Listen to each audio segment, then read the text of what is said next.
Merci d'être là. C'est le fun de vous voir en vrai, comme ça, il y a plein de monde, un petit peu plus que l'année passée.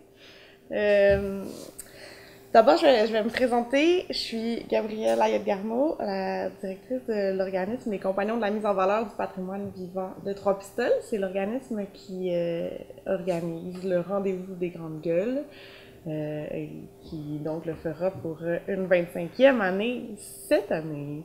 Et le festival, évidemment, vous le savez, vous l'avez lu probablement sur les affiches, sur le communiqué de presse en arrivant, et sera du 2 au 10 octobre.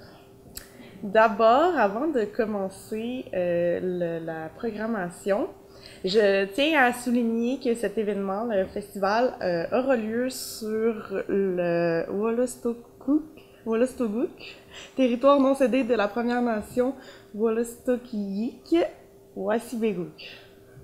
Voilà, je me suis pratiquée un petit peu. Donc aujourd'hui, on va annoncer la programmation officielle du festival. On va aussi vous présenter quelques-uns des artistes invités, pas tout parce qu'il y en a bien trop. Et puis évidemment, on va rappeler quels sont les partenaires qui nous suivent après année ou qui se sont joints à l'expérience cette année. Et on va aussi vous parler des partenaires des rendez-vous Séquivarde, donc la belle grosse équipe qui fait que le festival est possible. D'abord aussi, je tiens à souligner le soutien indéfectible d'Hydro-Québec, qui est notre partenaire depuis les tout débuts du festival, depuis 25 ans, qui n'ont pas pu être là malheureusement aujourd'hui. D'habitude, ils nous accompagnent à la conférence de presse, mais ils sont de tout cœur avec nous, on le sait. Donc, on a une petite pensée pour eux et elles. Et puis, aussi, on a une invitée d'honneur, en fait, à qui j'aimerais donner la parole aujourd'hui. Donc, c'est Caroline Pigeon, qui est représentante de la Première Nation Wolastoqiyik Wassibeguk. Et on est très heureux et heureuse de compter la Première Nation parmi nos partenaires cette année. Donc, je lui cède la parole. Bon, ben merci. Donc, Kwipsidewen, bonjour à tous. Je suis vraiment honorée d'être ici ce matin pour souligner cette première participation de la Première Nation Wolastoqiyik Wassibeguk au rendez-vous des grandes gueules de Trois-Pistoles. La culture, la langue et le territoire sont des aspects primordiaux à la construction identitaire. Ce partenariat constitue une occasion de déployer les éléments de la culture et de la langue Wolastoqiyik sur le Wolastoquk, notre territoire ancestral. La tradition orale a toujours occupé une grande importance pour la transmission de notre culture. Elle se perpétue aujourd'hui à travers les contes et légendes transmis de nos ancêtres, mais aussi par le biais de nouveaux médiums d'expression tels que l'écriture, le théâtre ou le cinéma. La Première Nation Wolastoqiyik Wassibeguk tient à souligner l'importance des artistes issus de notre communauté et à les remercier ceux qui ont participé au déploiement de notre culture à l'occasion de ce festival. Donc, merci à Dave Ginnis, auteur, compositeur et metteur en scène, comédien, à contribuer au rayonnement de la culture. Merci à Mélanie Brière, réalisatrice, pour cette façon d'allier culture ancestrale et modernité à travers le cinéma. Félicitations à Christina Brière pour ces magnifiques affiches. Merci à Édith Bélanger, Pierre Moret, Robert Lavoie, Hermel Tremblay, Louis-Xavier et Lisa Maud Aubin-Bérubé, Maxime Lisotte et les membres du comité culturel qui ont toutes et tous contribué à la réalisation des soirées de contes et légendes à Wolastoqiyik au parc côtier Kisgoudou. Un merci particulier au parc côtier Kisgoudou également. Et enfin, un grand merci aux compagnons de la mise en valeur du patrimoine vivant de Trois-Pistoles pour cette invitation de collaboration. Donc, Woliwan Comac, merci beaucoup. Je nous souhaite à tous et à tous un bon festival, Woli Festival Psidewen. Voilà. C'est vraiment un grand plaisir de savoir qu'on a non seulement perduré pendant 25 ans, mais qu'on a pu se développer et qu'on a pu inviter des paroles diversifiées sur notre territoire, qu'on a pu profiter du fait que ce festival existait aussi pour projeter cette forme d'art qu'éloquente sur tout le territoire du Bas-Saint-Laurent et même plus loin. Donc, pour nous, je pense que c'est une joie énorme d'être ici pour ce 25e. Et bien sûr, quand on parle d'un 25e anniversaire d'un événement, il faut bien comprendre qu'il y a toute une équipe derrière. Depuis le début, se sont succédé plusieurs équipes. Et pour cette 25e édition, bien, on a la chance d'avoir, j'ai la chance de travailler avec une équipe super motivée et super motivante. Derrière cette équipe-là, c'est sûr qu'il y a tous les gens qui ont cru à l'événement, que ce soit Hydro-Québec ou des commanditaires privés, comme je vais faire du marketing ici, comme la pharmacie Brunet qui est là depuis la première année, qui nous appuie, d'autres qui ont suivi et d'autres qui se joignent à nous à chaque année. Donc pour nous, vous savez, c'est le pain et le beurre d'un événement, bien, il y a toujours le signe de pièce. Nous avons aussi le bonheur d'avoir dans le coin un candidat qui croit à la culture et qui est avec nous depuis 2 ans. Alors je tiens à le remercier. Maxime, merci beaucoup. Et finalement, toute la communauté de Trois-Pistoles, que les organismes économiques qui sont derrière depuis le tout début, je tiens à souligner entre autres le rôle d'Ivano Rioux, qui était à la tête de la CEPAC? La SADC. De la SADC qui nous a permis d'acquérir la forge en nous prêtant cet argent. De la MRC qui a toujours été derrière nous, la ville de Trois-Pistoles. Donc, merci beaucoup à tous ces gens-là. Sans eux, bien, on n'existerait tout simplement pas. Et bien sûr aussi, il faut souligner la force inspiratrice des artistes qu'on invite, qui sont avec nous, certains depuis les tout débuts. Vous allez voir, entre autres, le retour du grand patriarche Jocelyn Bérubé, qui est encore une fois avec nous. Michel Faubert, qui est, je pense, le pivot du renouveau du conte au Québec. Et ce qu'on appelait dans le temps la relève, qui sont devenus maintenant des conteurs établis, qui font carrière non seulement au Québec, en Acadie, au Canada, mais aussi en Europe et même en Afrique. Donc tous ces gens-là qui sont venus ici à Trois-Pistoles nous éblouir de leur imaginaire.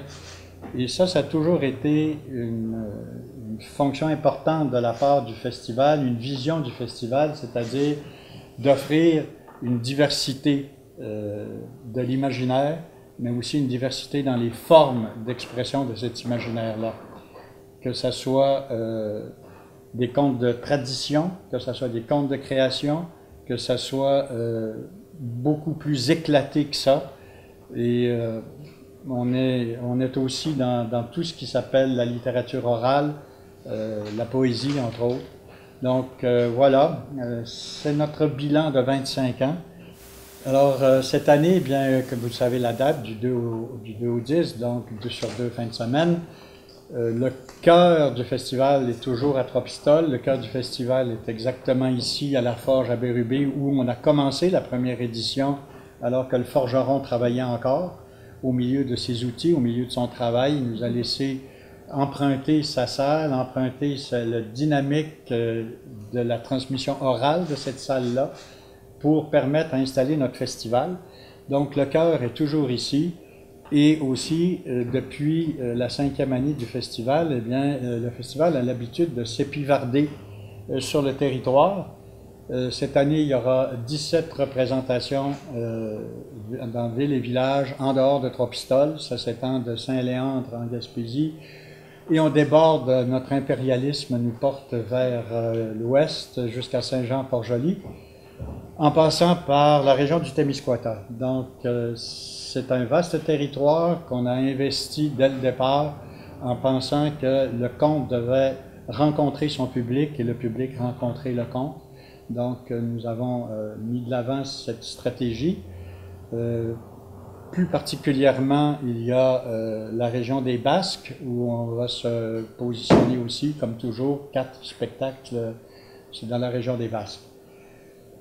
Pour ouvrir le festival, eh bien, on ne pouvait pas tomber mieux que sur la disponibilité de Michel Faubert. Vous savez, Michel Faubert, c'est vraiment le pivot du conte au Québec, du renouveau du conte. Michel Faubert, quand il était jeune, il s'est mis à la recherche ce qu'on appelle des portageurs de la mémoire, portageurs des contes et des complaintes.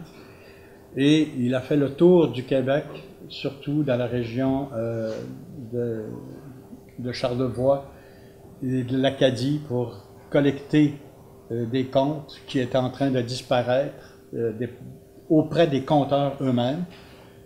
Et il a mis ça dans sa besace, et quelques années plus tard, au début des années 90, il a été le premier à remettre en phase ce riche trésor qu'est les contes. Et depuis ce temps-là, bien Michel, il fait soit des contes traditionnels ou des contes de création, mais ce qui est spécifique chez lui, c'est qu'il est aussi, quand il fait de la création sur des thèmes modernes, contemporains, il reste un conteur traditionnel. C'est très intéressant de le voir travailler. Et nous avons donc la chance d'ouvrir le festival avec lui, Parlure et Parjure. Il sera accompagné de 2 musiciens. Et vous allez voir, il y a toute la gamme de la richesse de la littérature orale qui passe dans ce spectacle.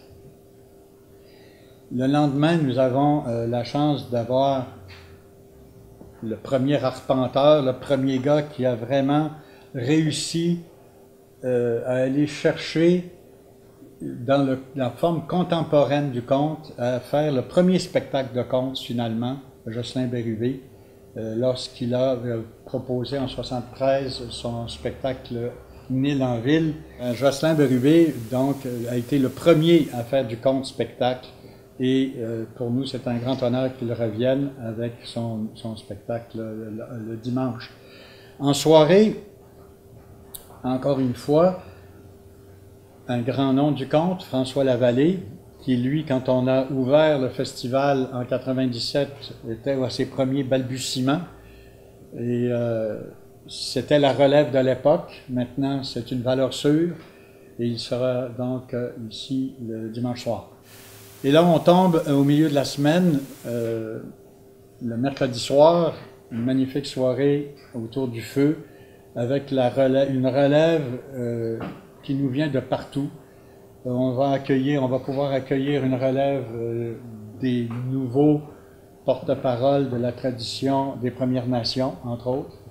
On va avoir du monde du Bas-Saint-Laurent aussi. Donc, ce mercredi soir, autour du feu, ça va être vraiment parole de la relève, de la nouvelle relève, et ça va être une excellente soirée. Jeudi, on répète ce que l'on fait depuis 3 ans maintenant, la soirée de poésie, avec toute une brochure. Je vous le dirai pas, vous pouvez voir, vous pouvez le lire là-dedans, toutes ces nouvelles voix de la poésie, tant autochtone que allochtone. Et ça va être une magnifique soirée. C'est une soirée qui a pris de plus en plus d'importance dans notre festival, cette soirée de poésie. Ensuite, il nous reste d'autres collectifs, puisque toutes ces soirées-là sont des collectifs. Il reste la soirée du vendredi, la soirée dédiée au conte de la francophonie, et la très, très grande veillée du conte le samedi soir. Vous savez, d'habitude, on appelle ça la grande veillée, mais là, c'est une très, très grande veillée, en espérant qu'elle ne soit pas longue. C'est une soirée, donc, qui va être un petit peu plus modeste que celle du 20e, sur le mode d'un marathon, avec une douzaine de conteurs qui vont se succéder sur les planches de la forge. Bien sûr, au milieu de ces collectifs, il y aura toujours les solos, plusieurs solos. J'en ai déjà mentionné 2 dans la première fin de semaine. On peut même dire 3 avec Faubert, même s'il est accompagné de musiciens, ça reste que c'est encore une parole seule. Donc d'autres solos pendant la fin de semaine, c'est-à-dire du vendredi, du samedi et du dimanche. On a la chance d'avoir entre autres Dave Janus, qui est originaire de Trois-Pistoles et qui va faire un spectacle tout nouveau qu'il va nous donner en cadeau pour notre 25e. Il va y avoir aussi Sylvain Rivard, qui est de la communauté Atikamekw, avec son nouveau spectacle de conte, mais attention, c'est pas du conte traditionnel nécessairement. C'est une parole que je trouve intéressante, parce que c'est une parole autochtones des Premières Nations innovantes dans le monde du conte, Roadkill Café. Ça peut vous donner une idée, laissez-vous aller puis imaginez ce que ça peut être.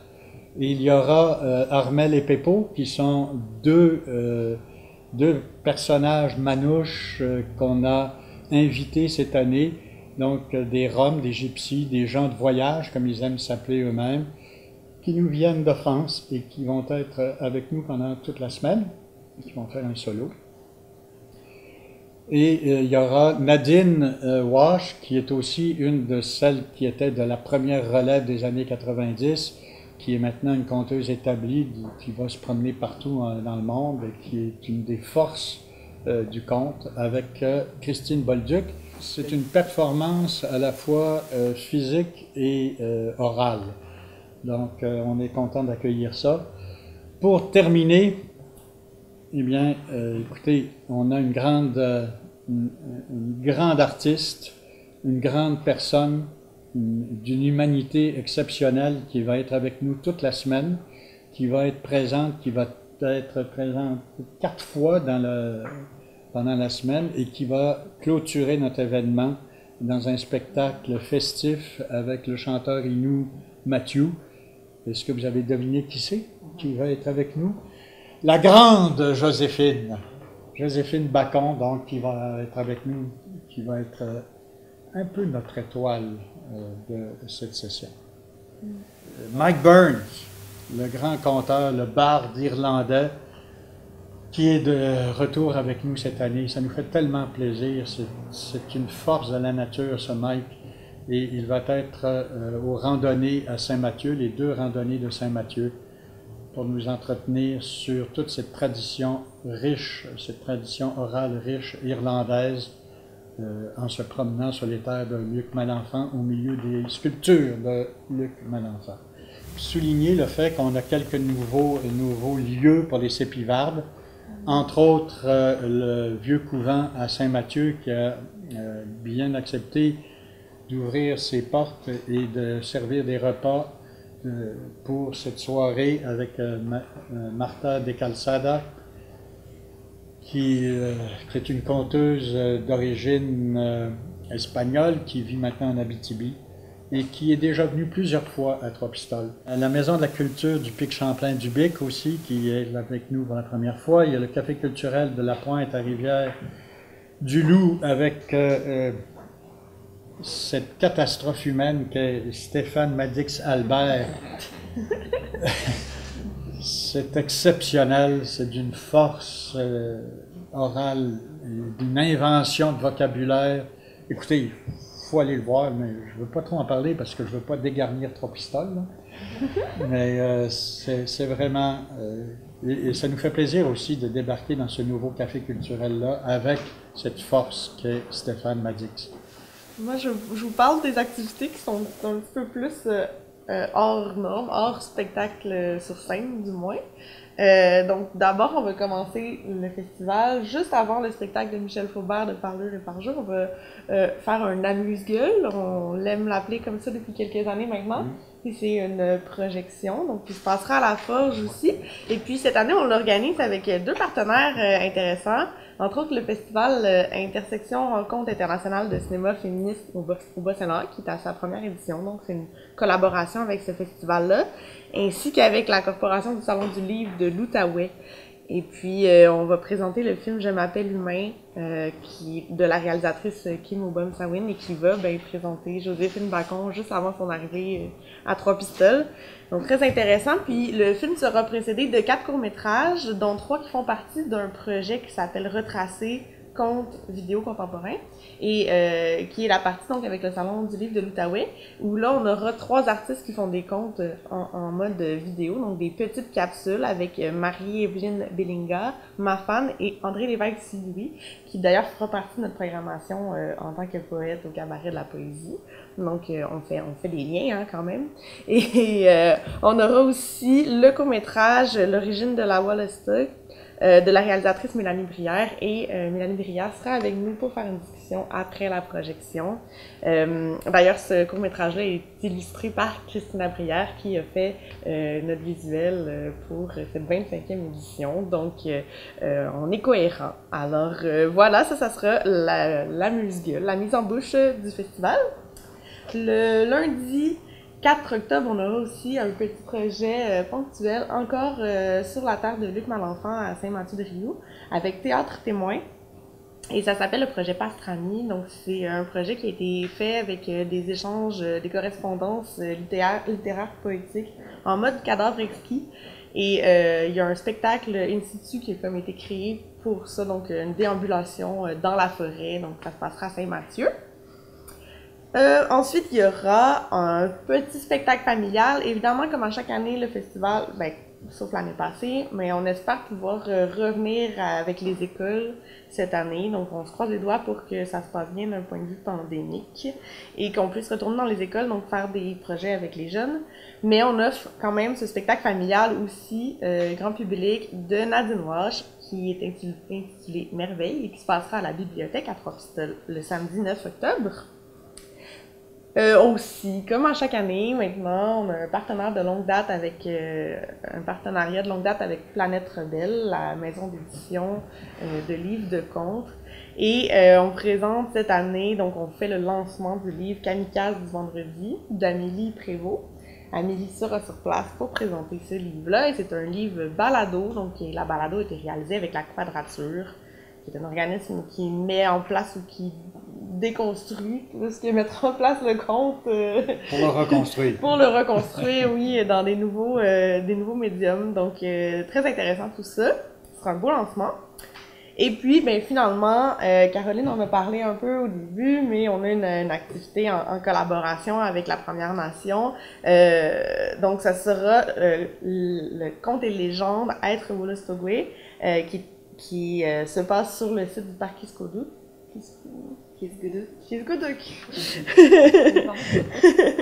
Et où on pourra entendre des enregistrements de contes et légendes sur place, mais il y a aussi un guide qui va accueillir le public sur place avec une petite dégustation de thé, une introduction, tout ça. Donc ça sera vraiment un beau moment à partager avec la Première Nation. Et un gros morceau de cette 25e édition, Maurice en a parlé un petit peu par la bande parce qu'il y a des activités qui s'intègrent à cet endroit-là, c'est la Tente au Murmure. Donc, pour les 25 ans, on a créé un nouveau lieu pour le festival qui sera au bord du fleuve, au 13 rue Jean-Rioux ou 59 rue du Parc, c'est à peu près la même affaire. C'est l'ancien site d'Écofête pour les gens de la place. On se réapproprie ce site merveilleux qui était le site d'Écofête. Oui, c'est ça. Et il y aura une tente chapiteau presque tout le long du festival qui sera là, qui sera un endroit de rencontre, d'échange plus informel, plus intime, d'où son nom, la Tente au Murmure.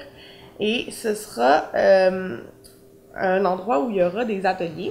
Donc, entre autres, on aura un atelier de création de contes avec François Lavallée.